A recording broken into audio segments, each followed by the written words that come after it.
Okay, behind me, meron pong nakalagay na concert. Hindi po ako magko-concert ngayon. Okay, sermon po muna. But tonight we will be having our fundraising para po sa mga nawawalang kaluluwa para sa ating paparating na summer retreat. Okay? This time, pagsaluhan po natin ang napakasarap na sasalita ng Diyos. Brothers and sisters, samahan niyo po akong lahat. Let's all go to the Lord in prayer. Manalangin po tayo at yumuko. Dakila't makapangyarihan naming Amang Diyos na sa amin ay lubos na nagmamahal. Ama, maraming salamat po. Una po sa lahat sa buhay na walang hanggan na ipinagkaloob niyo po para sa amin. Sa pamamagitan ng inyong dugo na dumanak sa krus, pinakita niyo at pinatunayan niyo sa amin ang walang kupas ninyong pagmamahal. Salamat din po sa napakagandang iglesia kung saan niyo po kami nilagay. Patuloy na pinaparanas ang biyaya ng Diyos sa amin. Patuloy niyo kaming tinuturuan. Patuloy niyo pong pinapadaan sa iglesyang ito ang mga kinakailangan po namin upang lumago ang aming mahihinang pananampalataya. Panginoon, dalangin po namin ang paparating po naming summer retreat, batch 1 and batch 2. Tulungan niyo po lahat ng mga kapatiran na maisabuhay ang pagiging Kristyano sa pamamagitan ng pag-akay ng kanilang mga mahal sa buhay at mga kakilala. Ang summer retreat na ito ay isang napakalaking gawain para sa pangalan ng Panginoon kung saan pwedeng maligtas ang napakaraming mga tao. Idalangin ko po na ihanda niyo po ang puso at isip ng lahat ng mga kapatiran sa iglesia at nawa magkaisa po kami, magsakripisyo, sumunod at ipangaral ang pagmamahal ng Diyos na nagbibigay ng kaligtasan sa mga tao. Hiling ko po na ihanda niyo po ang lahat ng mga kapatiran sa banal na gawaing ito at nawa ma-realize po nila kung gaano kahalaga sa Diyos ang isang taong naliligtas. Gaya nga ng sinabi niyo sa Biblia, magkakaroon ng higit na kaglakan sa langit dahil sa isang makasalanang nagsisisi. Kahiling ko po, Panginoon, na sa summer retreat na ito, nawa ang Holy Spirit makapangyarihang kumilos sa lahat ng mga kapatiran. Dalangin ko rin po, Panginoon, na sa mga sandaling ito ay ituro niyo po sa amin ang mga salita ng Diyos na kinakailangan po namin sa aming Christian life. Ipaunawa niyo po sa amin ang inyong banal na kalooban at harinawa magkaroon kami ng pagnanais na isabuhay ito upang patuloy na ang kapangyarihan ng Diyos ay mahayag sa aming Christian life. Sa mga sandaling ito, Panginoon, may mga anak po kayo na maaring nasa matitinding pagsubok ng buhay. Hiling ko po na ilagay niyo po sila sa inyong makapangyarihang mga kamay at ipaunawa niyo po sa kanila na kayo po ay kasama nila. Dalangin ko rin ang mga kapatiran na nasa matitinding pagsubok sa kanilang kalusugan. Hiling ko po na panumbalikin niyo po ito upang patuloy lamang po sila sa pagsamba at paglilingkod sa inyo. Maging hanggang ngayon, Panginoon, hiling ko na ang banal na Espiritu ang magkaloob sa mga kapatiran ng mapangunawang kaisipan at bukas na puso upang maikonek po nila ang salita ng Diyos sa kanilang buhay at patuloy niyo po silang aliwin sa pamamagitan ng matatamis na salita ng Diyos. Dalangin ko rin na ilagay niyo po sa bibig ng inyong lingkod, maipangaral ko lamang sa inyong minamahal na anak ang naayon sa inyong banal na kalooban. Mula po sa simula hanggang sa matapos, lubos po kaming aasa at magtitiwala sa inyo. Ito po ang aming dalangin sa pangalan ni Jesus na aming Panginoon at tagapagligtas. Amen. Okay, para po sa ating main scripture, buksan po natin sa Lumang Tipan, Proverbs chapter 6. Mga Kawikaan, Kapitulo 6. Proverbs chapter 6, from verse 6 to verse 8. Aklat ng mga Kawikaan, Kapitulo 6. I-bookmark po natin kaagad. Chapter 6, from verse 6 to verse 8. Babasahin ko po from verse 6 to verse 8. My dear brothers and sisters, ito po ang salita ng Diyos. Pumaroon ka sa langgam, ikaw na tamad, masdan mo ang kanyang mga lakad at ikay magpakapantas. Na bagaman walang puno, tagapamahala o pinuno, naghahanda ng kanyang pagkain sa tag-araw at tinitipon ang kanyang pagkain sa anihan. Muli po magandang umaga po. In line with the upcoming summer retreat, Batch 1, March 29 to 31, and Batch 2, April 17 to 19, gusto ko pong i-share ang salita ng Diyos dito po sa Book of Proverbs, chapter 6, at ang sermon title po natin ngayon ay Ants and Christians. mga langgam at mga Kristiyano. Kukunin po natin yung mga mahalagang aral sa ating Christian life, and while telling you the lessons behind ng kwentong ito, ay ikukunek ko po ito in preparation para po sa paparating na summer retreat. Makinig po kayong mabuti, nawa pagkatapos nyo pong makipakinggan ng sermon na ito, ay talagang handa na ang inyong puso para sumama sa isang napakalaking digmaan na gagawin po natin ngayong summer. Ito po yung tinatawag ng church natin na summer retreat. Summer has started. Tama po, mainit na. At tuwing summer, meron po kayong isang hayop na laging makikita na minsan nakakaasar. Sino po sila? Ang mga langgam. Bakit? Bagaman naaasar tayo, pero ang mga langgam na ito nagtuturo sa atin ng mahalagang aral sa ating buhay Kristiyano, kaya ginamit sila ng Diyos. Simbolo po sila ng kasipagan, nag-iipon na sila because they know paparating po ang tag-ulan. At bago sumapit ang tag-ulan, naghahanda po ang mga langgam na ito. Alam niyo po, my dear brothers and sisters, from all throughout the Bible, ang Diyos po, para turuan tayo ng mahalagang lesson, number 1 sa kaligtasan, number 2 sa Christian life, gumagamit siya ng iba't ibang pamamaraan. At ang isang napakagandang paraan ng Diyos para maituro sa atin ang mga lessons dito po sa Biblia ay sa pamamagitan po ng mga hayop. If you look at the Old Testament sa Lumang Tipan, sa panahon pa lamang ni Noah, ginamit ng Diyos yung mga pares ng hayop. Pumasok po doon po sa daong para ipakita sa mga tao paparating na yung paghuhukom gamit ang tubig. However, hindi ito tinignan ng mga tao. Hindi sila naniwala, kaya nawasak po silang lahat, 8 lang ang natira. Nung dumagsa na po yung dilubyo ng tubig, namatay lahat ng mga tao, 8 lang ang natira. Para maintindihan po natin ang pagkilos ng laman at ng Holy Spirit, nagpakawala ito pong si Noah ng uwak at kalapati. During the time of Exodus, doon po sa Egypt, nagpakawala ang Diyos ng 10 salot at gumamit po siya ng 3 hayop doon po sa 10 salot na yon. At ang mga hayop na ito yung palaka, langaw at balang. Bakit nagamit yun ng Diyos? Para sabihin sa mga Egyptians na ang tunay na Diyos ay yung hindi po mga Diyos-Diyosan nila, kundi ang Diyos ng Israel. Marami, paulit-ulit ginagamit yung hayop para maturuan po tayo ng Diyos. Ano pa? During the time of Jonah, ginamit ng Diyos ang isang dambuhalang isda. Kinain niya po si Jonah, niluwas sa Nineveh, upang ipaunawa yun pong lesson ng pagsunod. Pinakain naman ng Diyos si Elias gamit po ng mga uwak. At sa panahon naman po ni Eliseo, may mga kabataang lalaki po, 42 po sila, tinukso nila sa Eliseo, tinawag nilang kalbo. Nilapa po sila ng 2 babaeng oso. Kaya kung may kalbo, wag niyo pong tawaging kalbo. Okay? Sa panahon naman po ni Daniel, sa yungib ng leon, tinikom ng Diyos ang bibig ng mga leon. Tinapon po doon si Daniel para ipakita sa mga Medes and Persians na ang tunay na Diyos ay ang tunay na Diyos ng bansang Israel. At sa bagong tipan, alam nyo, patuloy na pinagpakumbaba ng Diyos si Pedro gamit ang isang hayop. Sino po yung hayop na yon? Manok.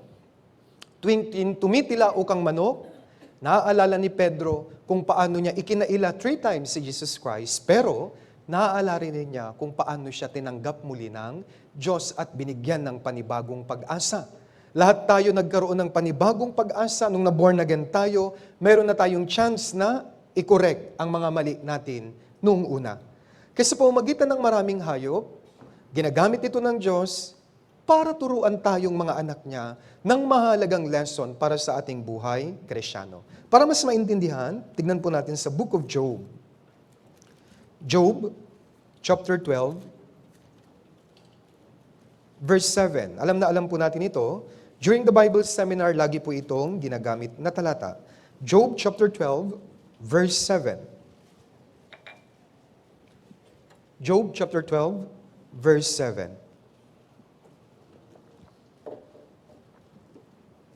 Basahin po natin sabay-sabay, 3, 2, 1. Ngunit ngayoy tanungin mo ang mga hayop at tuturuan kanila, ang mga ibon sa iyong papawid at kanilang sasabihin sa iyo. Kaya alam niyo po, we can learn really many things about Christian life sa pamamagitan po ng hayop. And using yun pong mga hayop na ito, marami kang maiintindihan patungkol po sa Diyos. Pero, makukuha lamang ng mga taong mapagpakumbaba ang mga aral na ito. Kaya nga, if you are humble enough, it's easy to learn things mula sa mga ginawa ng Diyos, especially ang mga hayop na ito. Kaya ngayon sa ating main scripture, pupuntahan ko po ang isang napakaliit na nilalang. Bagaman maliit po siyang insekto o nilalang ng Diyos, siya po ay punong-puno ng aral para sa ating mga born-again Christians. Kaya, ibabahagi ko po napakaraming aral, pero I hope, in God's willing, matapos ko po yung 7 aral mula po dito. Isa-isahin po natin yung mga lessons mula sa langgam na pwede nating i-apply sa ating buhay Kristyano. Balikan natin ang Proverbs chapter 6, verse 6. This is the first lesson. Pumaroon ka sa langgam, ikaw na tamad, masdan mo ang kanyang mga lakad at ikay magpakapantas. Very basic po na lesson mula sa mga langgam, ants are diligent. Masisipag po sila. Tandaan niyo po ito. Alam niyo po, kapag nakakita ka po ng langgam na paisi-isi sa buhay at naglalaro, sabihin mo po sa akin, mabibigyan tayo ng Nobel Prize. I-report natin, nakakita ko ng langgam na tamad, Nobel Prize ibibigay sa iyo. Pero imposible pong makakita ng langgam na tamad. Dahil lahat po ng mga langgam, masisipag po sila. Alam niyo po, may 2 lugar lamang na wala pong langgam. Alam niyo po kung ano po yung lugar na yon? Una, sa Antarctica. Pangalawa, sa lugar ng anteater. Talagang hindi mo sila makikita sa lugar na ito. According po sa mga myrmecologists, sila po yung dalubhasa sa mga langgam, every 5 to 9 minutes lamang, in every 12 hours, natutulog yung langgam. It means sa buong araw, 10 to 18 minutes lamang po yung pagtulog po nila. The rest, tungkol po ito lahat sa kanilang pagpapagod at pagiging masipag. Anyway, by looking at the ants, matututo po tayo ng kasipagan. Brothers and sisters, ang mga Kristiyano, tayo po dapat masisipag. Hindi nalulugod ang Diyos, maging ang tao kung may tamad. Tama? Makakita ka, nakahilata lang dyan. Masaya ka, naaasar. Kakaasar. Di ba? Hindi gagamitin ng Diyos ang isang taong tamad. Kaya nga, dito po sa Biblia, in-emphasize ng Diyos kasalanan ng katamaran. At para maiwasan natin ang katamaran, ang daming pangaral ng Diyos dito po sa Kawikaan para maiwasan natin ang pagiging tamad at patuloy tayong maging mga masisipag. Magbigay ako ng maraming talata. Tignan natin, Kawikaan chapter 13 verse 4. Proverbs 13 verse 4.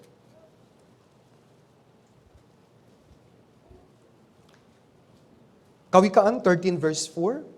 Ang kaluluwa ng tamad ay nagnanasa at walang nakukuha. Ngunit ang kaluluwa ng masipag ay tutustusang sagana. Yung tamad sa first part, nagnanasa at walang nakukuha. Ano po yung ugali ng isang tamad? Mayroon siyang plano pero wala siyang ginagawa. Mayroon siyang desire pero wala siyang plano para ma-achieve yung desire na iyon. Kaya nga, walang nangyayari sa kanyang buhay. I-connect ko po ito sa paparating na summer retreat. Gusto mong sumama sa summer retreat, di ka naman nagpaparegister. Gusto mong sumama sa summer retreat, di ka naman nag-iipon ng iyong registration fee. Kapag ganun lang po tayo, may desire, kasama sa plano, pero wala sa execution, tawag ng Biblia doon, tamad. Gusto mong magbasa, pero di ka naman nagbabasa.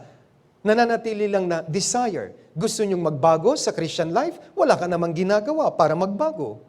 Kaya wala pong mangyayari sa iyong kaluluwa. Ganyan ang isang ugali ng tamad. Kaya nga, if you want to join the summer retreat, do action plan. Very simple. First step, mag-register na po kayo. Second step, ihanda nyo na po yung registration fee. Third step, ihanda nyo na yung mga i-invite ninyo. Ganun po ang pagiging masipag. However, pag nagstay lang tayo, planning lang ng planning, walang execution, nandun pa rin tayo sa stage ng pagiging tamad. Isa pa, Kawikaan 22, verse 13. Kawikaan 22, verse 13. Basahin po natin, verse 13, sabay-sabay. 3, 2, 1. Sinasabi ng tamad, may leon sa labas, mapapatay ako sa mga lansangan. Ano po ang isang ugali ng tamad? Ang dami niyang excuse. Diba? Lagi kong sinasabi, kung gusto, may paraan. Kung ayaw, maraming dahilan. Kaya ang tamad, maraming excuse. Sabi niya dito, ayaw kong magtrabaho, may leon sa labas. Grabe. Minsan sa summer retreat, ang isang tamad, Pastor, di po ako sasama sa summer retreat. Bakit naman? Ito ang pinakamahalagang araw o linggo ng ating church.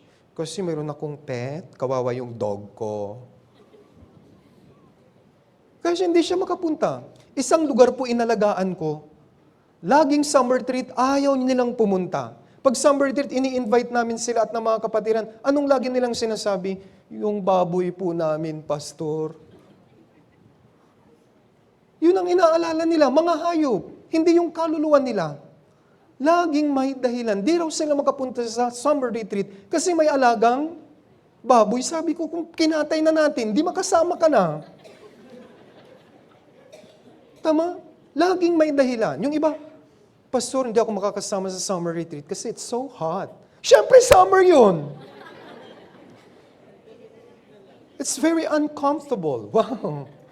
Siyempre, we are there to sacrifice. Pero minsan, in my personal experience as a pastor, these are the petty reasons of some brethren. Nakakahiya. Huwag dapat sabihin na gano'n, I must go sa summer retreat. Pero minsan, ito yung mga dahilan at nalulungkot po ako. Hindi siya makapunta dahil po sa aso niya. Kaya gusto ko pong nakawin yung aso. Biro lang po ha. Gusto kong padukot yung aso para lang mailagay sa ibang lugar. You can do. May mga paraan. Pero may isa pong kapatiran, mayroon po siyang aso. Pero anong ginawa niya? Ihinabilin po niya sa kanyang kapit bahay.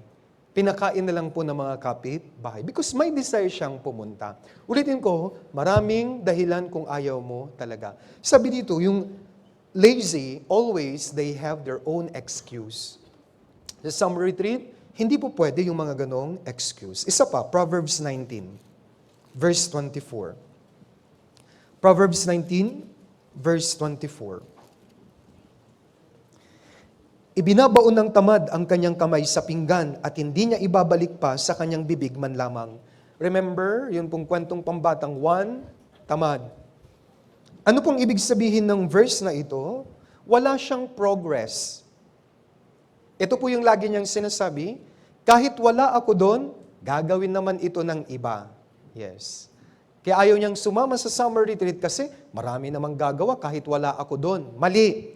Ang tamang mentality ng true born-again Christians, kung wala ako doon, hindi yon matutuloy. Ganun lagi, kaya ako laging nasa summer retreat. Iniisip ko, kung wala ako doon, hindi yon matutuloy. Because I am very precious in the body of Christ.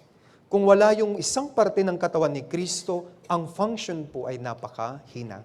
Kaya nga, this coming summer retreat, huwag niyo pong sabihin na kahit wala ako doon, kaya naman ng mga brothers and sisters. Mali po. Uulitin ko, dapat ang mentality nyo, kung wala ako doon, hindi yun matutuloy. Kasi isa ako sa mahalagang anak ng Diyos na dapat kasama sa summer retreat na ito. Kaya dito po sa Book of Proverbs, we can learn wisdom. At ang isang wisdom na ito, matuto tayo sa mga pangaral ng Diyos tungkol sa mga hayop. Gaya po ng langgam, bawal sa Kristyano ang tamad. Ang tamad po talaga walang pupuntahan sa buhay. Naniniwala kayo, lahat kayo masisipag. And that's why hanggang ngayon, nandito po kayo. Pero there are times na nagiging tamad po tayo. I hope through this sermon, mapaunawa ko po sa inyo na sana maging masipag po tayong lahat. Kasi even the New Testament and even the Old Testament, lagi niyang sinasabing, magpakasipag tayo. Alam niyo ba na ang one point ng Ten Commandments, sinasabi niya, bawal ang tamad? Tignan po natin. Exodus chapter 20. Exodus chapter 20.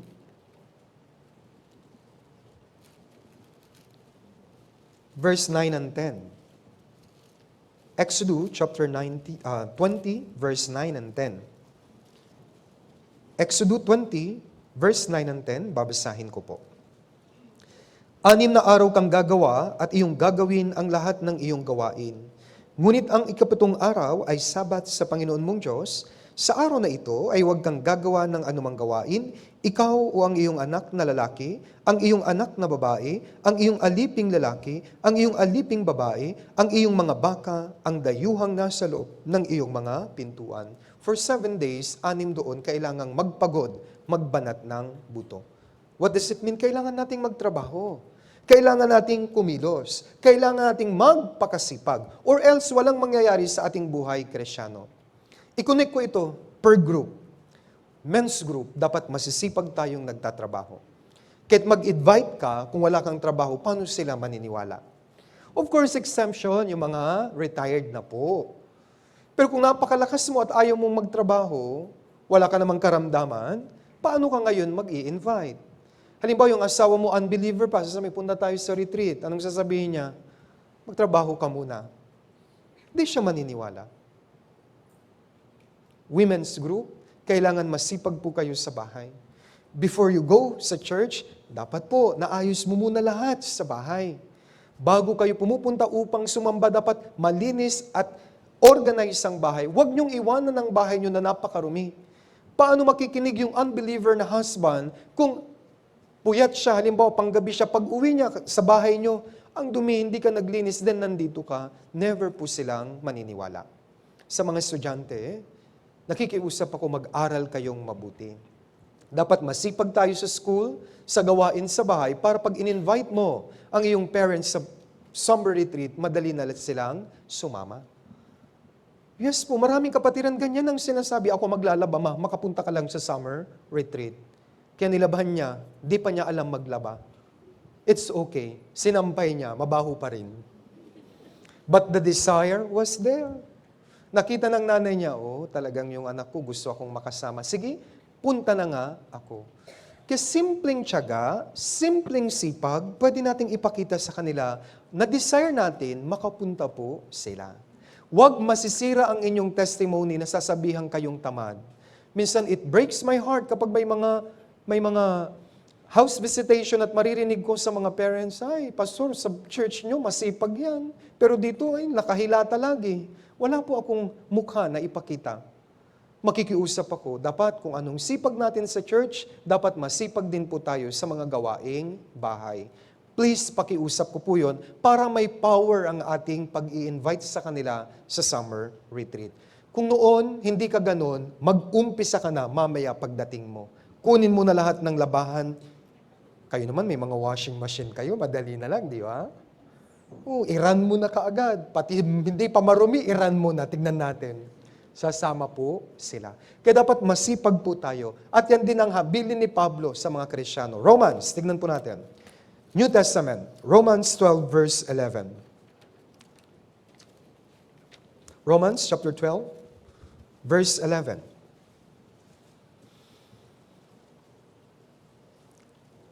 Roma 12, versikulo 11. Basahin po natin ang sabay-sabay at dahan-dahan. 3, 2, 1. Huwag maging tamad sa pagsisikap, maging maalab sa espiritu na naglilingkod sa Panginoon. Huwag daw maging tamad, kundi maging maalab na naglilingkod sa Panginoon. Ulitin ko, God can never and will never use a lazy person. Alam mo, walang may gusto sa'yo kung tamad ka, kahit yung demonyo, hindi niya gusto yung tamad. Kasi uutusan niya, tuksuin mo na, ayaw ko. Hindi ka rin gagamitin. Kaya wala kang identity, kawawa ka po kung tamad ka. Walang may gusto sa'yo. Ayaw ka ng tao, ayaw ka ng Diyos, ayaw ka ni demonyo. Sinong kakampi mo? Kaya bawal talaga maging tamad. Ang dami pong mga verses. Sabi ni Pablo, ang tamad wag dapat pakainin. Kaya dapat masipag po tayo. At para maipakita yung pagsisipag na ito, let's all join the summer retreat. Magsilbi tayo doon. Mag-sacrifice po tayo doon. In every patak ng iyong pawis, mayroon po itong reward na manggagaling sa Diyos. Of course, very uncomfortable kasi mainit. Pero kung yun ay ginagawa nyo para sa Diyos, it's never uncomfortable. It's joyful. Tawag ko po doon, masaya. Kahit pagod na, puyat na, masaya pa rin tayo. Kaya Manila Central Church, dapat umpisa na nating maging masipag. Next lesson, punta tayo sa Proverbs 30. Mga Kawikaan, chapter 30. This time, verse 25 po. Kawikaan 30, verse 25. Babasahin ko po, Proverbs 30, verse 25.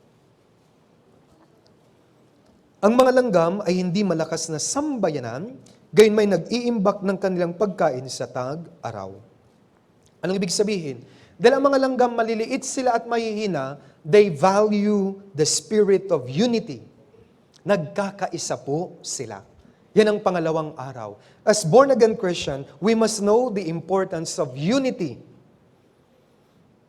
Bakit? Mahihina rin po tayo. Ang mga langgam ang nagpapatunay sa atin, I cannot do it alone, but we can do it together.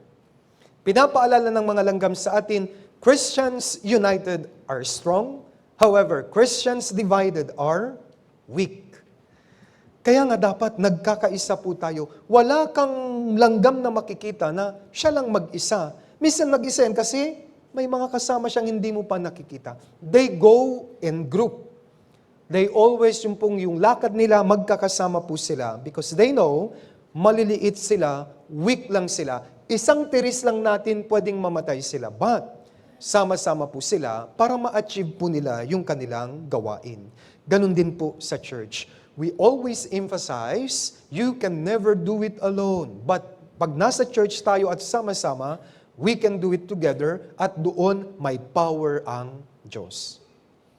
Kaya dapat lagi tayong nagsasama-sama. Dapat ma-achieve po natin yung konsepto ng pagkakaisa. Tingnan natin sa Ephesians chapter 4. Efeso chapter 4. Efeso chapter 4, verse 3 to verse 6. Dito makikita natin yung perfect one, 7 one na binanggit ang Diyos. Efeso chapter 4, verse 3 to 6. Babasahin ko po, na nagsisikap na mapanatili ang pagkakaisa ng Espiritu sa buklod ng kapayapaan. May isang katawan at isang Espiritu. Kung paanong tinawag kayo sa isang pag-asa ng pagkatawag sa inyo. Isang Panginoon, isang pananampalataya, isang bautismo, isang Diyos at Ama ng lahat na siyang nasa ibabaw ng lahat at sumasa lahat at nasa lahat. 7 na 1 ang binanggit po dito. Bakit? To emphasize, yun pong unity. Isa, isa, isa, isa. Inulit-ulit po ito para ipakita ng Diyos ang kahalagahan ng pagkakaisa ng mga tunay na Kristiyano. Kaya nga kung tayo po ay nagkakaisa, God will work. Yung power ng Diyos marireveal at madali na po nating maisagawa ang summer retreat. My dear brothers and sisters, sana wag tayong maging sanhi para ma-break ang unity na ito. Dapat nakikipagkaisa tayo lahat. Ginagawa natin with one mind, sabi nga. Mahalaga ang iisang pag-iisip. Ngayon, sa mas madali kong pagpapaunawa sa inyo para maintindihan nyo yung unity, paano natin maia-apply in very basic way ang unity na ito? Makinig po kayo sa akin. Para mapakita natin dito sa Manila Central Church ang unity natin, isa lang po ang request ko po sa inyo. This coming summer retreat, to prove the word that we are one here in Manila Central Church, all must join the summer retreat. Makakaasa po ba kami? Naku. Lahat po ng member should join the summer retreat. Uunahan ko na po kayo. Really po, mas po ha, hindi po pakiusap, mas. Kailangan magkaisa po tayo. Alam niyo po may isang relihiyon, kapag nagpatawag sila ng rally, grabing pagkakaisa nila. Sabi ko, kaya namin yun, mga ligtas kami. Isang ano lang po sa kanila, isang kumpas, nandyan na po sila. Grabe ang unity nila. Tayo po dapat na mas, dahil tayo ay mga born-again Christian. If we say, join the Bible, the summer retreat, wag na pong magdalawang isip. Sama po tayo lahat. I know some of you nagdadalawang isip pa. But please, be part sa unity na ito. Dapat lahat ng Manila Central Church brethren, lahat kayo dapat magpa-register at sumama. Kung nag-aalangan pa po kayo, kausapin niyo po kami para ma-advise namin kayo at ma-counseling. Huwag pong gawing dahilan, mahina na po ako, Pastor. Pag nasa summer retreat ka, lalakas ka pa po. Pag gumagawa ka para sa kalooban ng Diyos, sa tingin mo, pahihinain ka niya? Palalakasin ka po niya, kahit may sakit ka. Marami po akong experience. Huwag kayong pangunahan ng takot.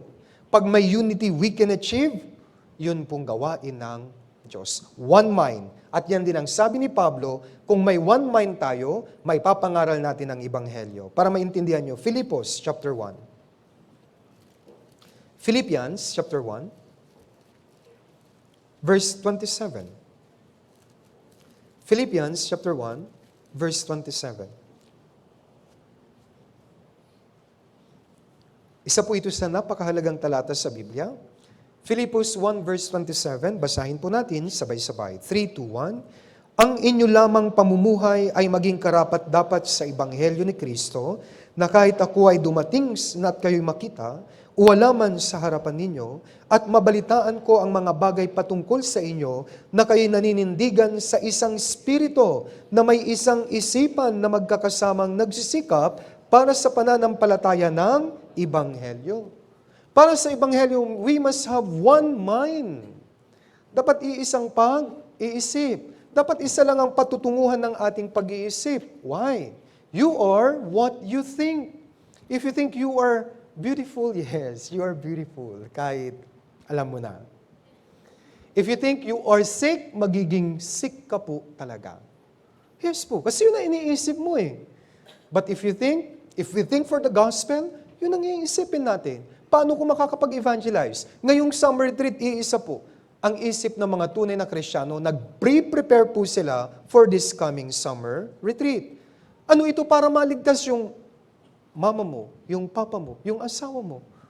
Nakikipabahagi tayo doon, hindi yun para magsaya doon. No, we bring souls there. Para po, madala natin sila sa kaligtasan.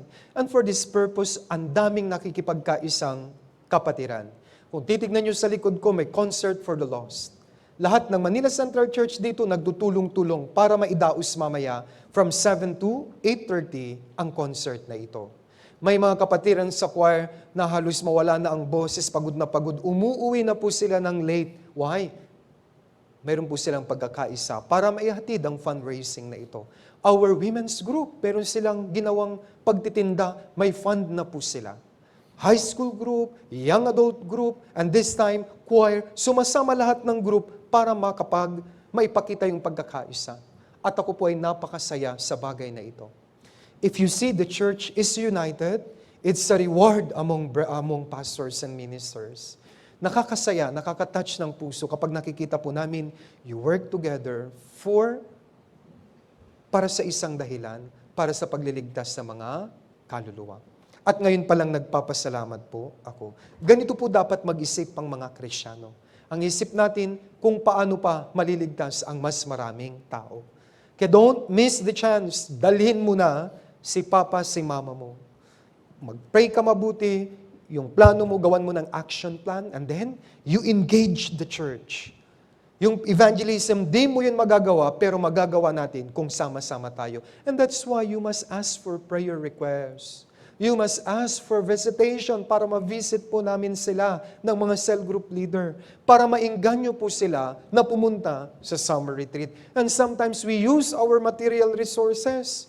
Pumunta ka lang anak, bibigyan kita ng cellphone. Minsan ganung banat, para makapunta siya. Papunta ka lang, bibilang kita ng kotse.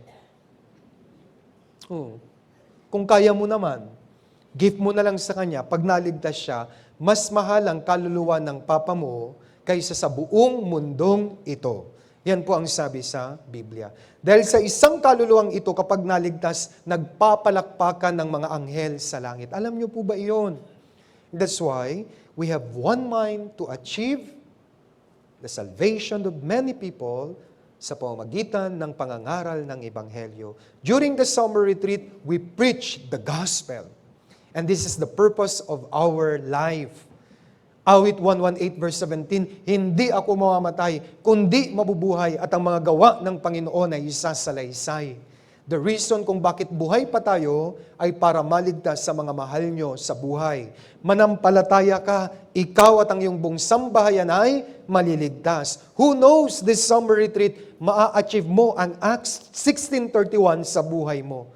Baka ngayon na sa summer retreat na ito, tutuparin ng Diyos ang verse na iyon. Kaya huwag po kayong panghinaan ng loob. Basta may unity tayo, ma-achieve po natin. However, Satan, alam niya ito. Kaya gagawa siya ng paraan para ma-break ang unity. Paparating na sa summer retreat, bigyan ko po kayo ng babala, si Satan kikilos pag-aaway-awayin niya kayo. Okay? Magkakatampuhan kayo. Anong gagawin? Kung may nakagawa ng mali sa'yo, all you have to do, forgive. Okay? Because you were forgiven before also. Dito po sa Biblia, mayroon pong talinhaga ng unforgiving servant. Ang laki ng utang niya, pinatawad siya ng kanyang master. Pero yung umutang sa kanya ng katiting, kinwelyohan pa niya at pinakulong niya. Anong sabi ng Diyos? Nagalit po ang Diyos, yung master dun sa servant na yun. Pinatawad ko ang napakarami mong utang na bagaman ibenta ang buong pamilya mo ay hindi sapat. Pero may nakautang sa iyo ng maliit, di mo pinatawad? Parusahan yan, sabi po ng Panginoon. Kaya nga, kung may mga issue, mayroon akong simple request. Simple act of love will solve everything. Ano yung i-apply mo? Pag-ibig. Pero bakit di nyo magawa kapag may nakagawa na ng mali sa inyo? 2 reasons. Number 1, baby Christian ka pa. Number 2, you forgot the grace of God. Yes po. Kaya dapat magpatawad lang kung may mga misunderstanding. In the church, hindi po issue kung sino po ang tama. Ang issue dito kung sino po ang marunong magpatawad. Forgiveness. Ang forgiveness po ay sentro ng gospel. Ano ba yung kaligtasan? Kapatawaran ng mga kasalanan. Anong rason natin bakit hindi tayo makapagpatawad? Dapat kahit anong ginawang sakit sa'yo, magpatawad ka. Kaya wala nang puwang ang Satan kung mayroon tayong mga pusong marunong magpatawad. Because tayo rin, pinatawad lamang ng Diyos. Kaya, paano natin ito ma-apply? Every single act na mayroon kayo, just put love and God will work sa love na yun. Okay? Kung mayroong mga tampuhan kayo, ayaw ko pong makipag-work sa mga nagkakatampuhan. Ayusin nyo na po ha, paparating ang summer retreat. Makikiusap ako. Mag-uusap na kayo. Yung mga may issue dito, hindi kikilos ang Holy Spirit kung hanggang ngayon, nagkakatampuhan pa rin kayo. Magpatawaran na. Ako po mismo makikiusap. If you have some issues inside here in the church, just forgive. Para maka-work ang Holy Spirit. Why? Ang issue na yun ang gagamitin ni Satan para tayo magka-watak-watak.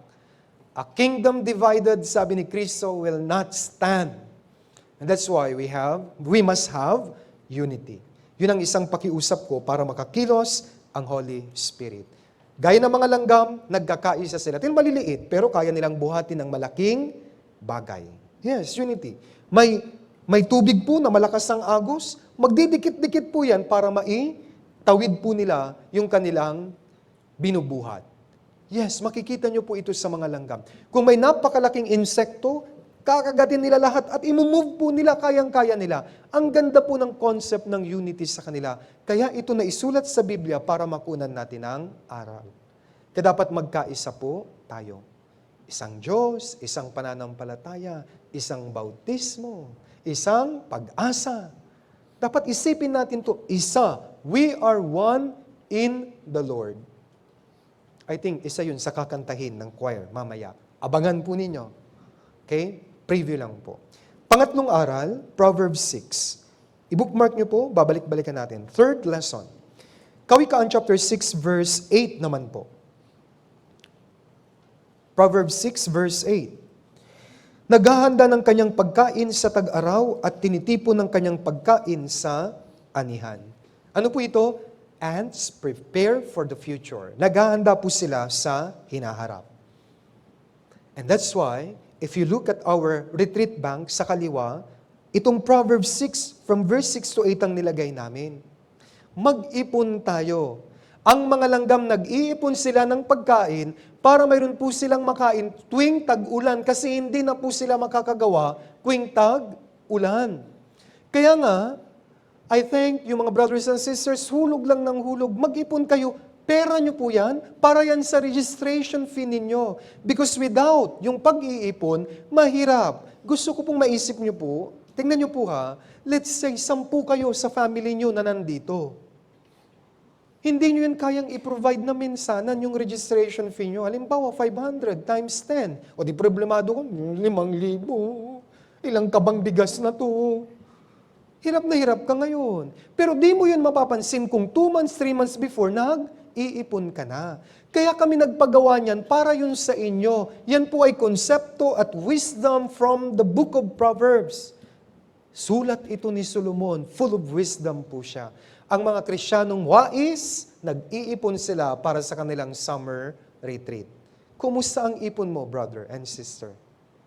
Parang may hindi huminga. Ipon po. Meron pang time. Mag-ipon pa po kayo. Batch 2 tayo. April 17 to 19. Mag-ipon po kayo. Ito po ang aking maipapayo. Bakit? Kung may ipon ka, pagdating ng summer retreat, may magagamit ka. Dito po sa Biblia, may isang tao na emblem ng tunay na pag-iipon. Sino po siya? Joseph. Tingnan natin ang kanyang kwento.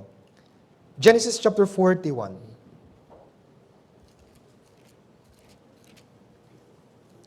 Genesis chapter 41.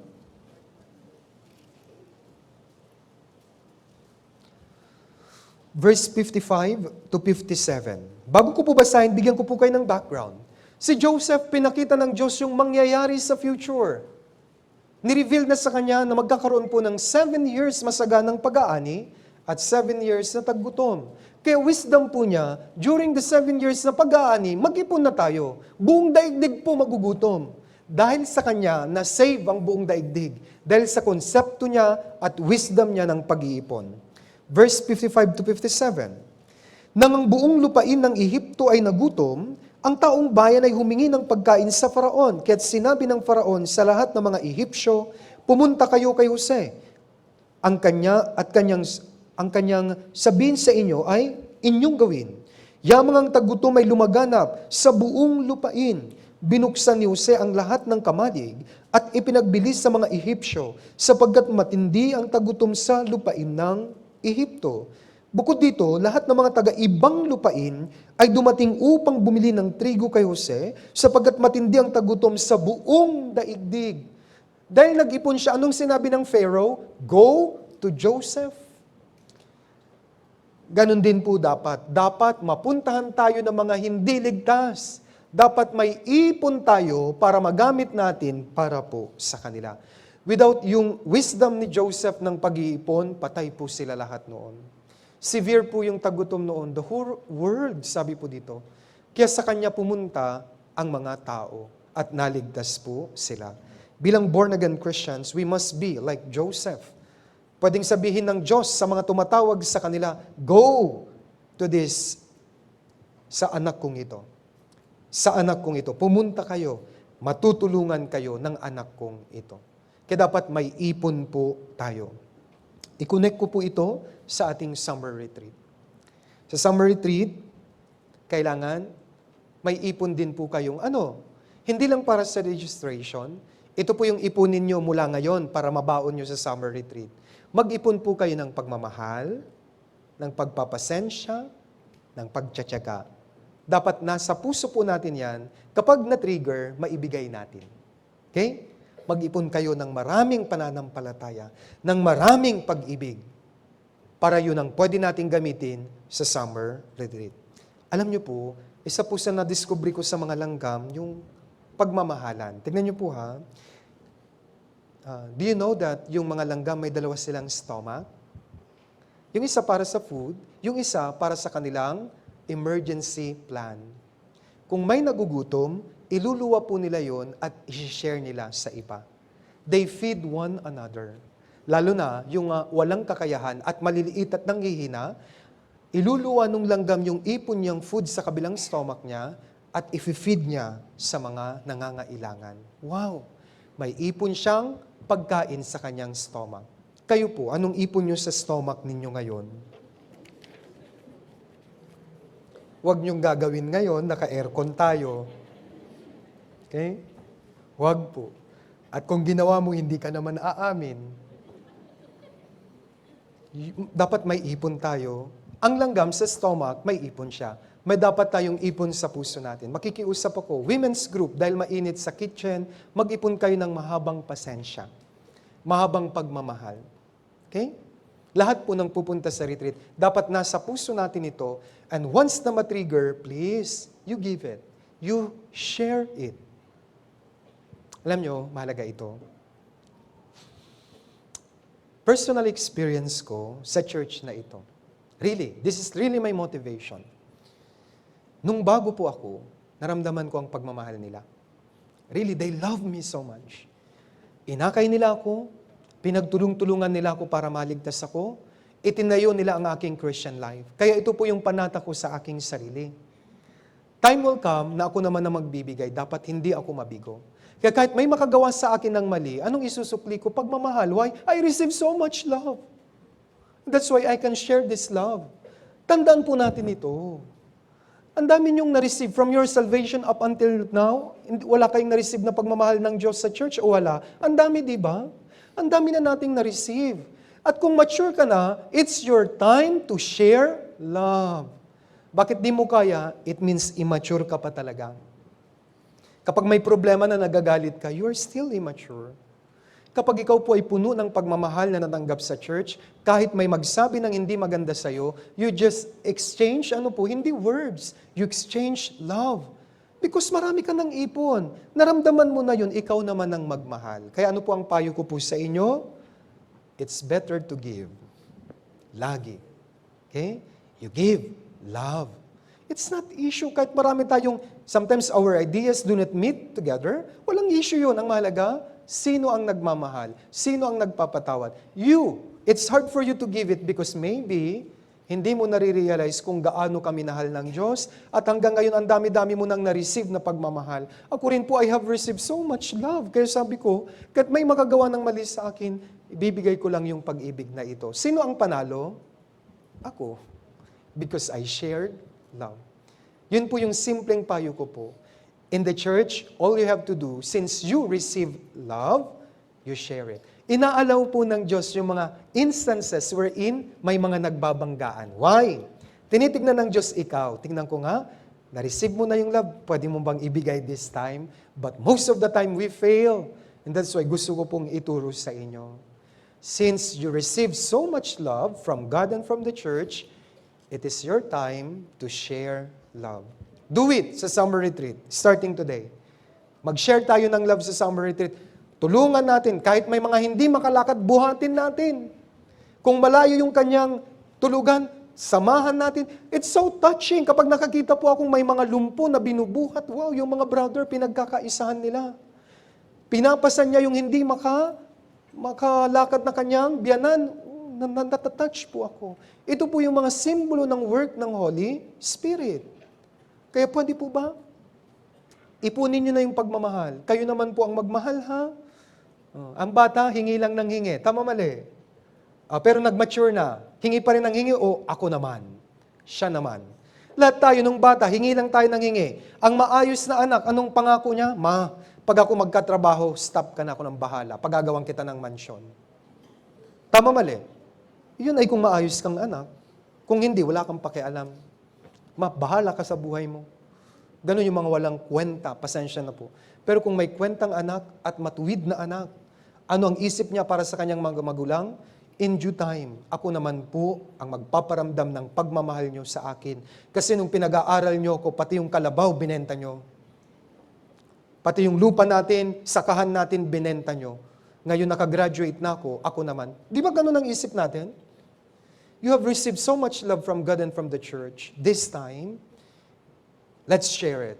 Kung sinishare ng Manila Central Church ang pagmamahal, naturally, aapaw ang pagmamahal. Kung sinishare nyo hate, naturally, lalabas puro hate. Sana pagmamahal po. Okay? Simple act of love. masaya na po ako. Kaya dapat, tandaan po natin ang mga lessons na ito. Pang-apat, Proverbs chapter 6. After ng pag-iipon, ito naman po, isa pang mahalaga, chapter 6 verse 7. Na bagaman walang puno, tagapamahala o pinuno. Ang mga langgam, walang pinuno, walang tagapamahala. Pero kung titignan po ninyo, napaka-organized po nila. Have you ever wondered, bakit yung mga langgam parang nagmi-meet lagi? May mga news ba sila sa isa't isa? Nagmi-meet sila. May iba't ibang reason po kung bakit pag naglalakad sila, para silang nag-uusap. Nakita nyo, di ba? Una po, para sa communication po yon. Nagko-communicate sila. Pangalawa, para mag-iwan sila ng traces at hindi maputol yung linya at hindi sila mawala. Pangatlo, alam niyo po yung amazing sa pangatlo? To keep themselves clean. Alam niyo po ba na mayroon silang sariling disinfectant? Ini-sprayhan po nila ang isa't isa. May disinfectant po sila para manatili po silang malinis. Yes po. Yan ang dahilan kung bakit nagmi-meet po sila. Gaya ng mga langgam, tayo mga Kristyano, we must keep ourselves clean. Dapat mabuhay po tayo sa kabanalan. Dapat iwasan po natin ang mga kasalanan. Kasi tayo ang sisidlan ng Ebanghelyo. Ang basong ito kung marumi, hindi ko po iinumin yung tubig. Tayo ang sisidlang na napakagandang Ebanghelyo, dapat huwag tayong magpakarumi. Maglinis po tayo. Gaya ng mga langgam, when they meet each other, they clean each other. Naintindihan po ninyo? Dapat malinis tayo. Book of Isaiah, para maintindihan niyo po ako. Isaiah chapter 1, verse 16. Book of Isaiah, chapter 1, verse 16.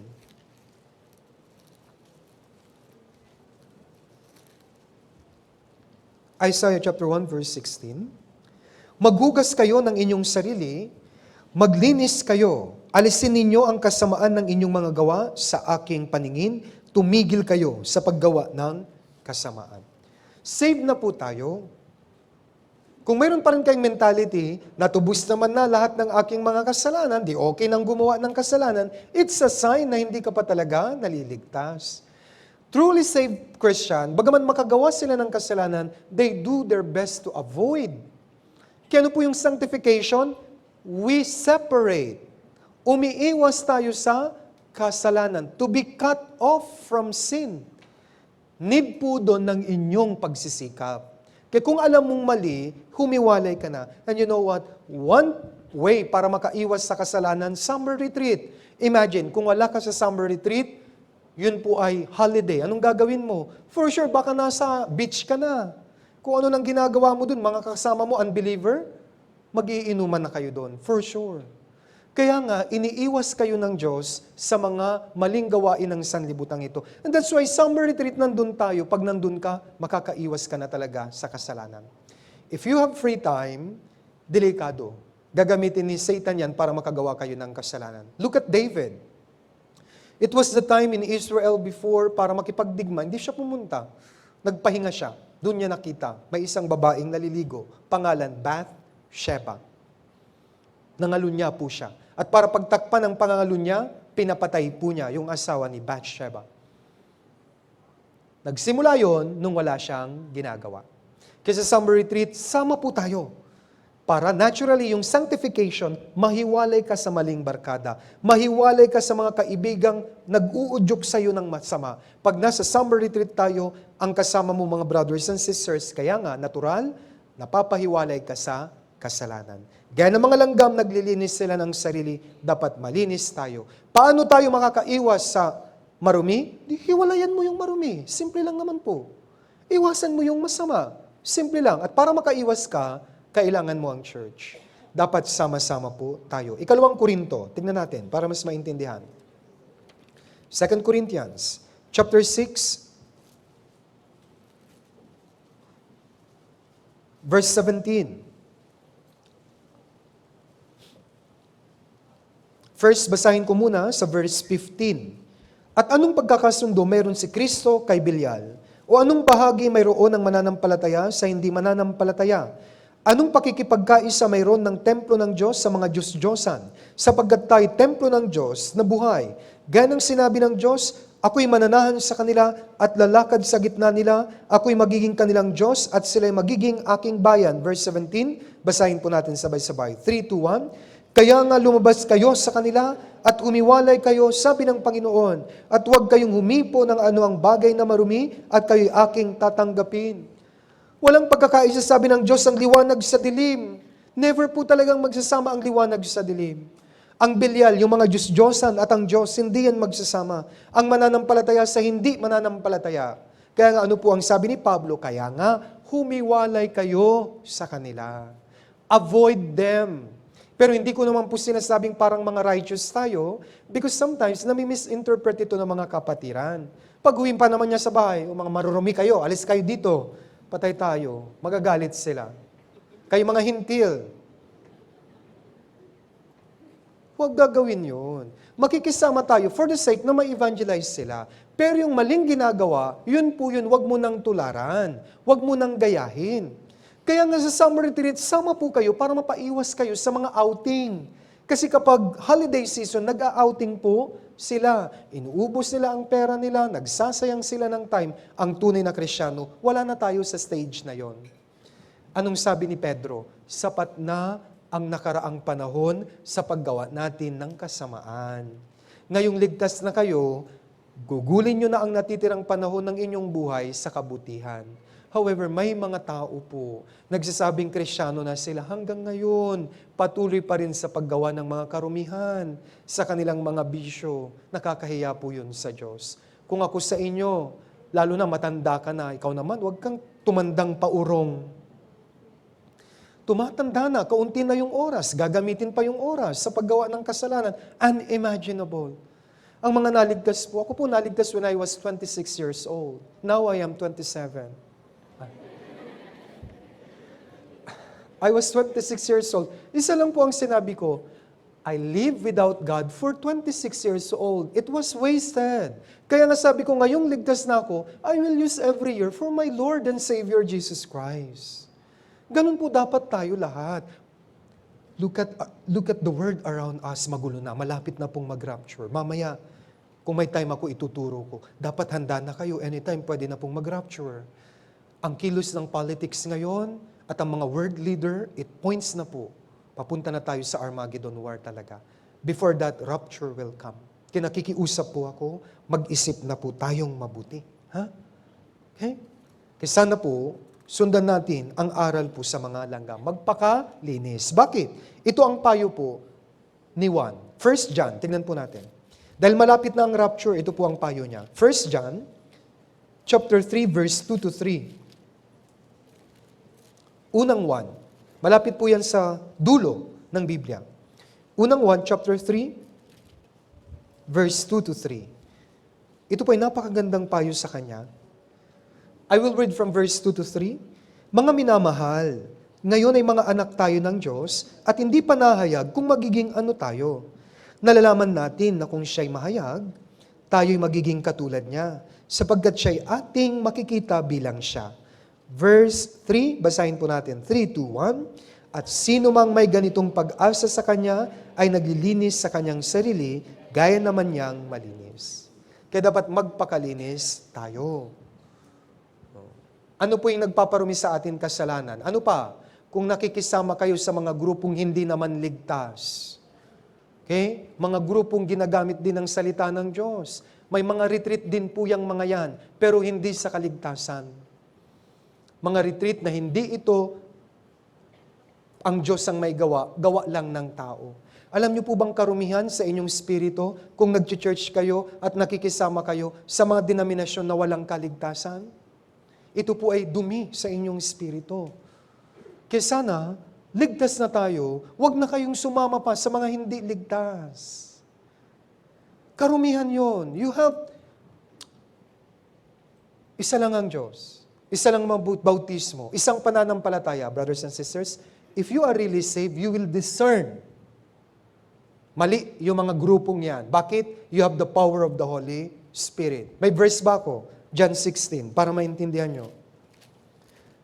John 16. John chapter 16, Ayaw ko po kayong marumihan. Verse 13. John 16 verse 13. Remember this verse. Sa mga namamangka sa dalawang ilog. 16 verse 13.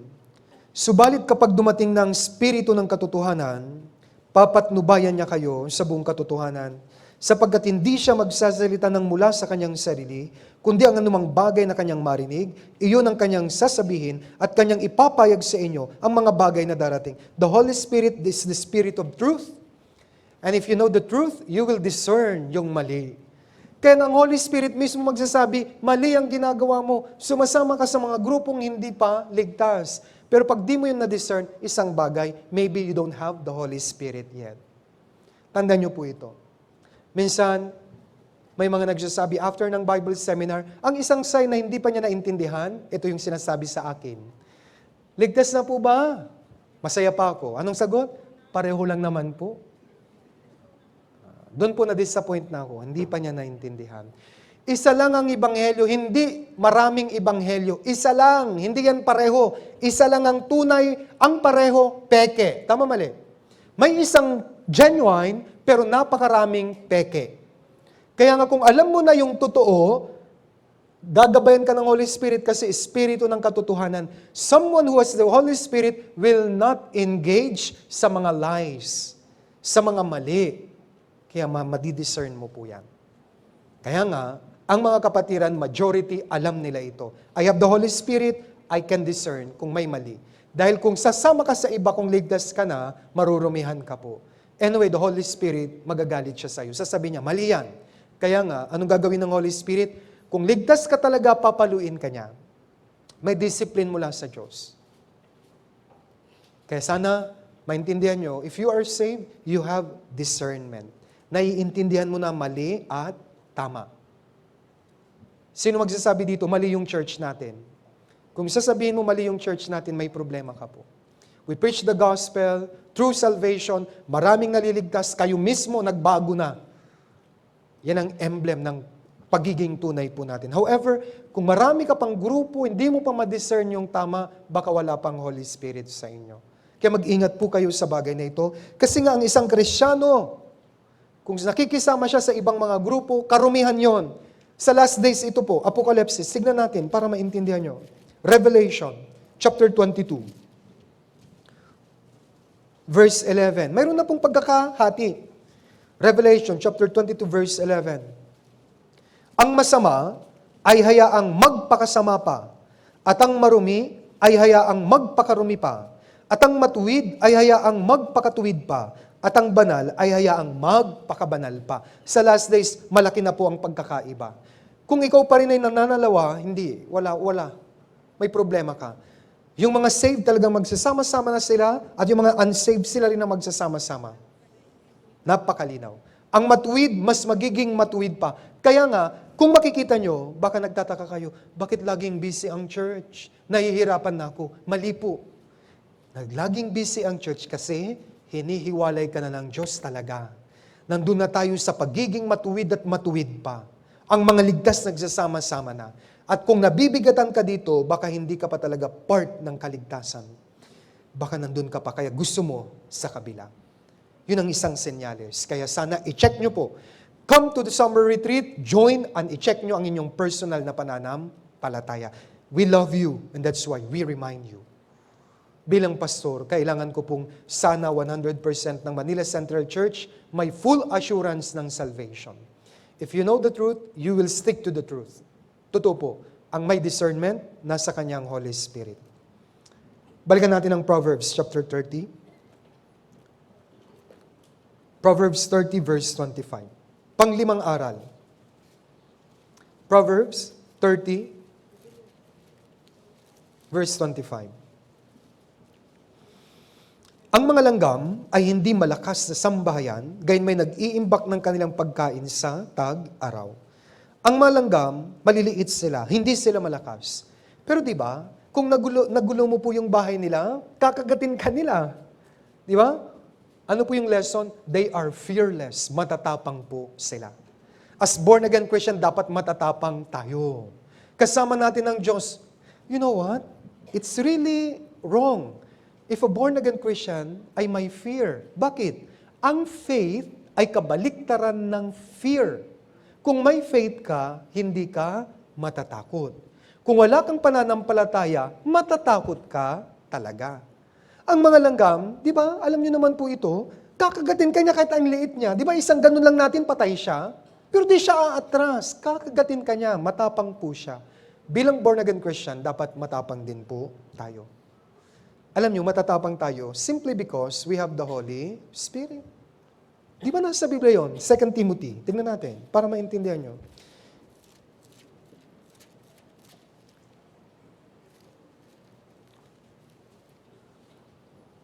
2 Timothy chapter 1, verse 7 and 8. 2 Timothy chapter 1, verse 7 and verse 8. Babasahin ko po. 7 and 8. Sapagkat hindi tayo binigyan ng Diyos ng espiritu ng kaduwagan, kundi ng espiritu ng kapangyarihan, ng pag-ibig, at ng pagpipigil sa sarili. Huwag mong ikahiya ang pagpapatutuo sa ating Panginoon, ni sa akin na bilanggo niya, kundi makipagtiis ka alang-alang sa Ebanghelyo ayon sa kapangyarihan ng Diyos. Wala tayong espiritu ng kaduwagan. Anong meron sa atin? Espiritu ng kapangyarihan. We must be fearless. Huwag kayong matakot. Pag-ibig, pagpipigil sa sarili. Minsan po, ayaw kong sumama sa retreat, Pastor, kasi may sakit ako. Bakit ka natatakot? Pababayaan ka ba ng Diyos? Hindi po. Yung iba po, hindi ko po sila ma-invite, Pastor, ang titigas ng ulo na, nag-retreat ka kaagad sa mentality mo. Mali! Kaya ko to. Si mama, kaya ko to. Madadala ko to. Ganun po yung positive thinking. Kasi minsan po, kaya hindi sila makapag-evangelize. Ilan na po ang na-invite nyo sa summer retreat? Ang titigas kasi nila, Pastor. Wala na. Sabi ko, yung ganyang mentality, hindi kikilos ang Diyos. Ang tamang mentality, mabibit natin, 1,000 attendees, 1,200 kaya natin. Pagtulong-tulungan natin, ganun ang mentality natin dapat. Hindi yung negative. Because we have the Spirit of God. Kapangyarihan, pag-ibig, pagpipigil sa sarili. Kaya sabi niya, huwag mong ikahiya ang pagpapatutuo sa ibang. Huwag kayong matakot, sabihin niyo lang ito and God will help you. Huwag kayong pangunahan ng negative mentality. Minsan ang mga Pinoy, nega, tawag ko. Hindi po negro baka negro raw tayo. Negative. Hindi pa niya nabubuka yung bibig, negative na, hindi yun papayag. Matigas yung puso ng papa ko. Wala ka talagang may evangelize. Pero kahit binuka mo yung bibig, pinagalitan ka, sige pa, pagalitan mo ko, pero gusto ko lang namang maligtas ka eh. Yun ang diskarte na, sama ka na. Magmakaawa tayo. Kung ayaw talaga, iyakan mo na. Kung ayaw pa rin, at least ginawa mo ang part mo. But sana maging positive po kayong lahat. Huwag kayong matakot. Gagabayan kayo ng Diyos. Alam niyo po, dito sa Biblia, kahit kaaway, sabi ng Diyos, i-evangelize mo eh. Kahit mga Muslim, kailangan nating puntahan. Kahit pumunta tayo doon sa Muslim area, kailangan. Kahit mamatay tayo, ang mga alagad di sila natakot dahil they have the Holy Spirit. Diba? Sa Gawa chapter 4, verse 19 to 20, pinagbawalan sila Pedro, sila Juan. Sabi nila, hahagupitin namin kayo kung mangangaral kayo patungkol kay Kristo. Anong sabi nila? Kung matuwid sa paningin ng Diyos na makinig muna sa inyo sa halip na sa Diyos, kayo ang humatol. Anong sabi nila sa Gawa 4:20? Sapagkat hindi namin sabihin ang aming nakita at ang aming narinig. Kailangan namin sabihin ng kaligtasan. Hinagupit sila. Pablo at si Silas, pagkatapos silang hagupitin, umiyak po ba sila? Kumanta pa sila doon po sa bilangguan. Meron po silang tanikala. Ginapos, habang kumakanta. Di ko alam kung anong kinanta nila. Pero kumanta pa po sila.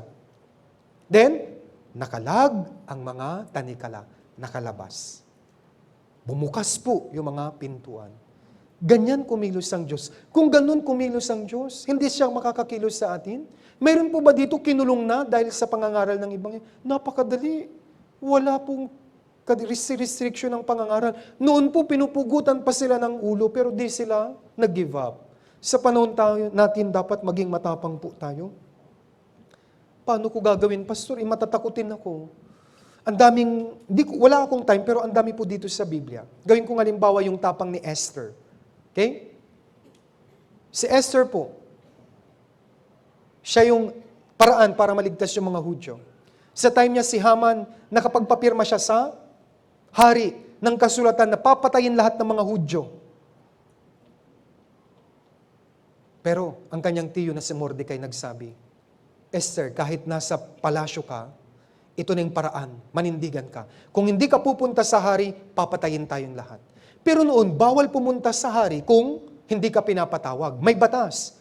Kaya sabi ni Esther, if I perish, I perish. Pag-pray niyo ako, pupunta ako. Tignan na nga lang natin, Esther. Esther, chapter 4.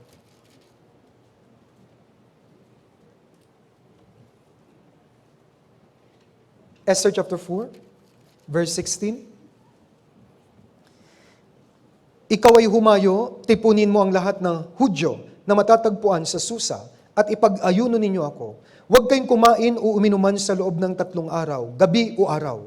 Ako at ang aking mga babaeng alalay ay mag-aayuno ring gaya ninyo. Pagkatapos ay pupunta ako sa hari, bagaman labag sa batas, at kung ako'y mamatay, ay mamatay. If I perish, I perish. Labag sa haring pupunta sa hari, sa batas. Kasi kung hindi ka pinatawag noon, para ito sa proteksyon ng hari. Problema, kailangan niyang makiusap sa hari at sabihin sa hari na i-void yung kanyang napirman. Kung hindi, pasulong na po ang mga army, pupugutan na ng ulo, papatayin na yung mga Hudyo. Kaya pumunta po siya.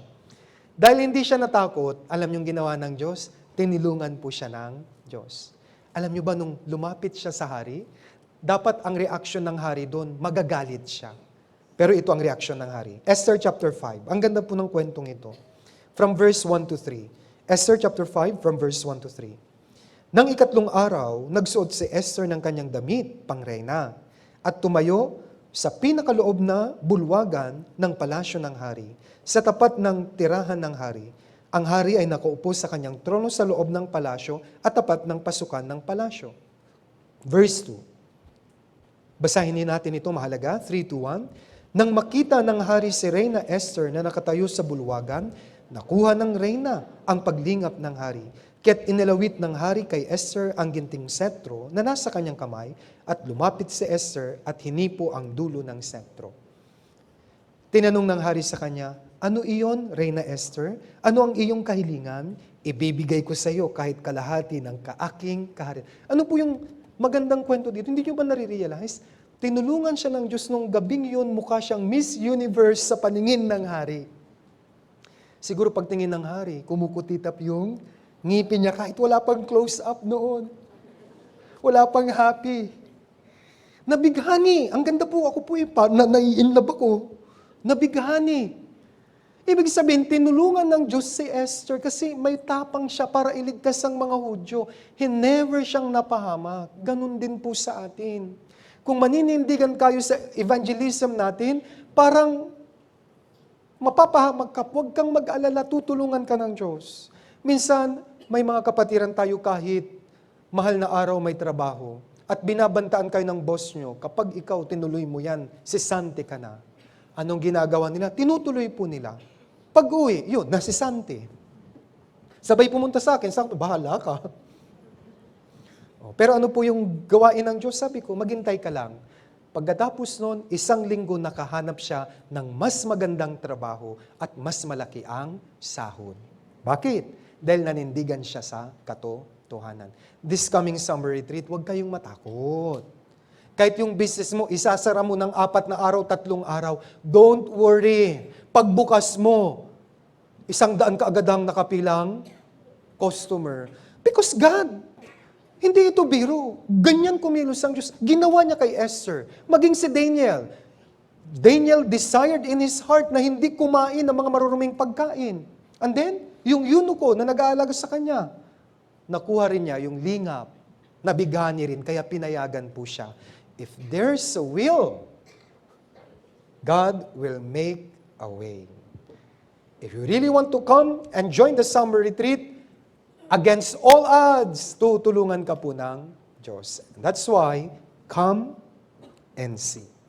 Sama po kayong lahat sa summer retreat. Balik tayo sa Proverbs, pang-6.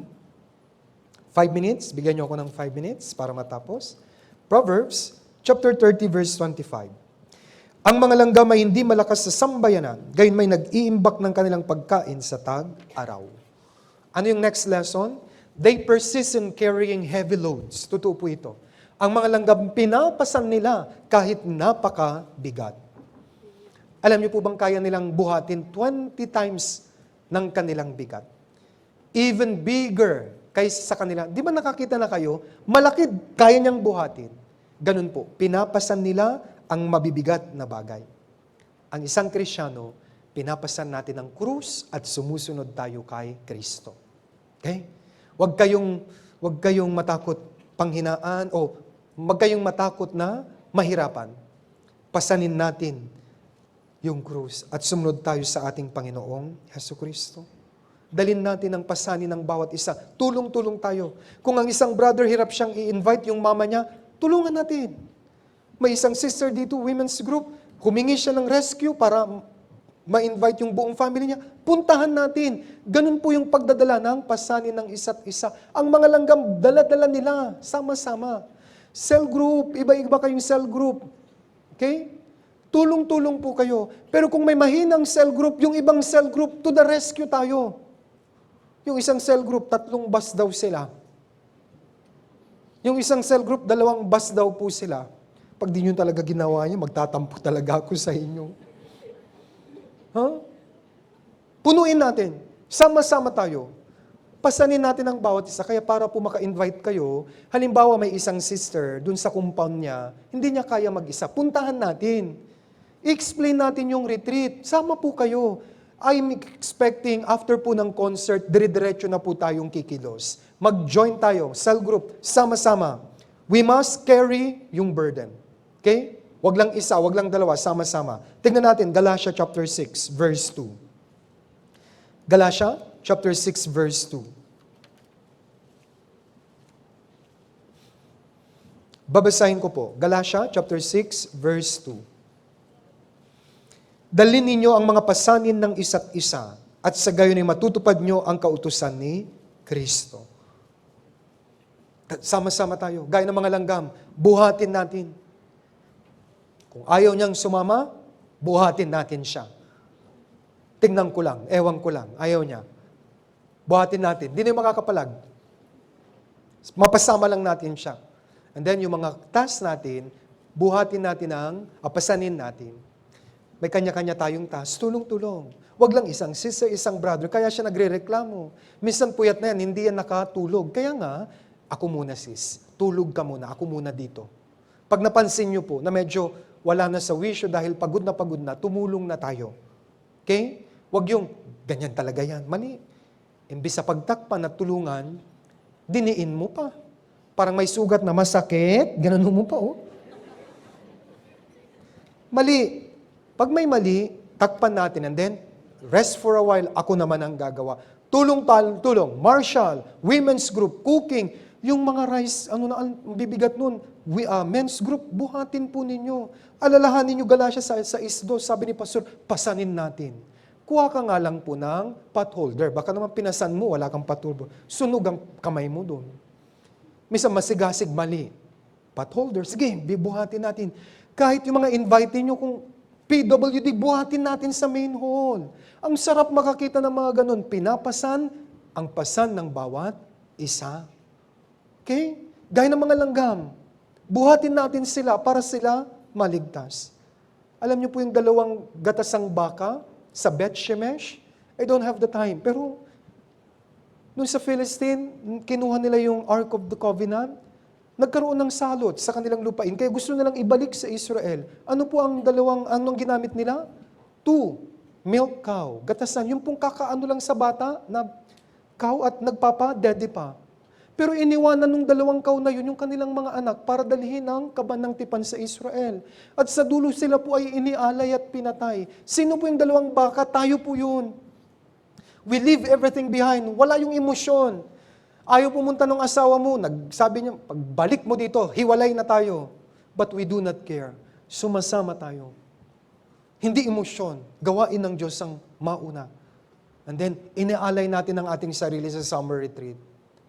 Tayo po hindi pa pinapatay. Yes. Pagdating natin, pagod lang tayo, makakapag-rest tayo, pero yung dalawang baka, pinatay po sila. Inialay sa Diyos. Anong sabi ni Pablo? Present your bodies as a living sacrifice. I-present natin ito sa summer retreat. Magpawis tayo, pero nakangiti pa rin. Mag-sacrifice tayo, pero nakangiti pa rin. At kapag nakita nyo na po yung kamag-anak mo, nagpabaptize, ilulubog, ang sarap sa pakiramdam na save na yung papa ko. 3 years ko itong pinag-pray. I witness. Ang dami kong witness na ganyan sa mga kapatiran. Masayang-masaya sila sa summer retreat. Pasanin natin ang bawat isa. Brothers and sisters, meron po akong challenge sa inyo. Ang langgam, wala siyang dugo. Ang langgam, wala siyang baga. Ang langgam, wala siyang tenga. Pero kaya niyang pasanin. Ikaw, kumpleto katawan mo, hinapa-hina-hina ka. Dapat malakas tayo. Really? Meron ba dito, tiniris niya yung langgam, nakakita ng dugo? Walang dugo ang langgam. Wala silang baga. Wala silang tenga, pero they carry heavy loads. Tayo rin. Kompleto tayo ng katawan, buhatin natin ang isa't isa. Mabigat ang summer retreat, pero kung gagawin natin together, magaan na lamang po yun. Kaya, gaya ng mga langgam, pasanin natin ang burden ng summer retreat. Nang may nakangiting mukha. Nang may nagpapasalamat na puso. Kung i-invite mo ang buong barangay mo, it's okay. Okay? Pastor, lahat ng barangay San Antonio, akin yan. Ba? Buong compound nyo. Sana may makagawa. Mga estudyante, kung ma-invite mo lahat ng section mo, ay ang laking ano po ito, ang laking reward ng Diyos. Pastor, yung buong klase po namin, invite ko. Yes, ginagawa ito sa ibang church. Di ko nababanggitin, may nakagawa ito. Buong mga kaklase niya, napasama niya sa summer retreat. Kaya nyo rin po. Last lesson, balikan natin ang Proverbs. Chapter 6, verse 8. Naghahanda ng kanyang pagkain sa tagaraw at tinitipon ng kanyang pagkain sa anihan. Ano po yung last lesson? They have sense of urgency. Hindi nila pinagpapabukas ang magagawa nila ngayon. Ang langgam, alam niyo yung kwento, langgam at tipaklong, di ba? Hindi natin ito makakalimutan. Di ba? Si langgam, anong ginawa niya? Nag-ipon. Si tipaklong, anong ginawa niya? Nagsayaw-sayaw. Pagdating po ng dito sa atin, of course, tag-ulan. Sa ibang bansa, of course, ang gamit nila, winter. Mayroon siyang makain. Si tipaklong may makain, wala. Wala, naglaro siya eh. Dahil may sense of urgency. During the time na may araw, nag-ipon po siya. Bilang mga Kristyano, hanggat may chance, 2025 summer retreat, chance nyo po ito, dalhin mo na yung nanay mo. Huwag mo pong sabihin, next year na lang, Pastor. Paano kung nag-rapture na? We must have sense of urgency. Why? Gaya ng sinabi ko kanina, the world around us now is really dangerous na po. The politics and even the people, signs po yan sa mga tao malapit nang dumating si Kristo. Magulo na po, magkakagyera na, malapit na. Kaya dapat itong summer retreat, dalin mo na. Pwedeng ito na po yung last summer retreat, my dear brothers and sisters. Sana madala nyo na. Kaya po natin, kahit 1,200 na dalhin doon, kaya natin. Makapag-invite kayo, tayo po, ang dami niyong pamilya. Minsan, wala kang pamilya dito. Anong gagawin mo? Ang isang technique, paluwasin mo dito, pagbakasyonin mo at dalhin mo sila sa summer retreat. One way po iyon para maka-invite kayo ng loved ones. Naturally, sasagutin mo ang kanilang pamasahe. Ikaw naman, didiskarte ka doon. Pati registration nila, sasagutin mo, maligtas lamang po sila. Kaya sana, habang mayroon pang time, evangelize na natin. This will be my last verse. John 9 verse 4. Tandaan niyo po ito. John chapter 9, verse 4.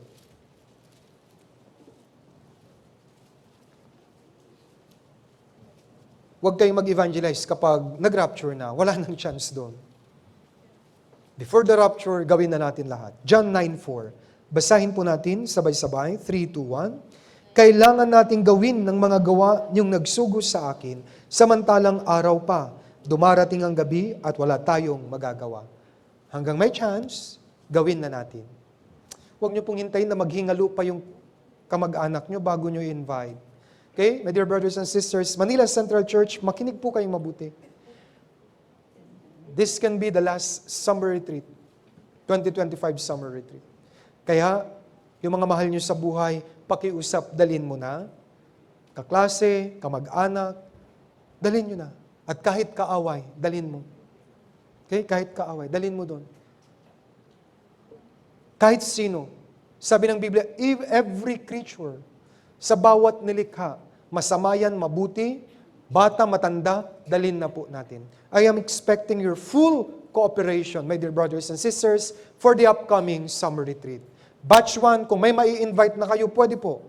March 29, 30, 31. Pero ang pinaka-batch po natin, batch 2, kailan yon? Sa mahal na araw. Sana maging mahal yung araw na yon. Anong ibig sabihin? Puno ng pagmamahal. April 17, 18, 19, sana po, 1,000 hanggang 1,200 ang makasama sa Manila Central Church, including our invitees. Bago ako mag-pray, tanong ko, kaya ba natin yon? Makakaasa po ba kami? Sana po, ma-meet natin. High hope po ako, with faith, 1,000 to 1,200 po tayo. Mag-ready na po kayo sa summer retreat. Maraming salamat sa pakikinig. This time, tayo pong lahat ay umuko at manalangin. Dakilang Diyos, makapangyarihan sa lahat, ngayong araw na pag-isipan at napag-aralan po namin ang isang napakaliit na nilalang na bagman maliit, mahihina sila, ay ginamit nyo sa Biblia upang turuan po kami ng karunungan sa evangelism, karunungan sa pagiging Kristyano. Panginoon, dalangin ko po na sana nanuot sa puso at isip ng mga kapatiran ng mga aral na ito. Huwag nawa silang magsilbing takapakinig lamang, kundi pagkatapos makinig ay isabuhay po nila ito. Nakikiusap po ako, Panginoon, tulungan niyo po silang madala yung mga mahal nila sa buhay at mga kakilala sa summer retreat. Umaasa po ako, Panginoon, na sa tulong ninyo ay maaabot po namin ang aming goal na 1,000 mahigit para sa summer retreat. Dalangin din namin yung aming fundraising mamaya, ang Concert for the Lost. Nawa makibahagi lahat ng mga kapatiran at sa ibang mga churches na papunta rito, ingatan niyo po sila at nawa mamaya, ma-witness ng lahat kung paano kumikilos ang Holy Spirit sa pamamagitan ng mga awit papuri, awit para sa Ebanghelyo na ipipresent ng aming choir. Pagkalooban niyo po sila ng kalakasan at kakayahan upang maihatid po nila sa lahat ng mga kapatiran at makikinig ang magagandang himno na galing sa langit. Muli, Panginoon, sa paghihiwa-hiwalay po namin mamaya, ingatan niyo po ang bawat isa at panatilihin niyo po ang pananampalataya, pag-asa at pagmamahalan sa church na ito. Ito po ang aming dalangin sa pangalan ni Jesus na aming Panginoon at tagapagligtas. Amen.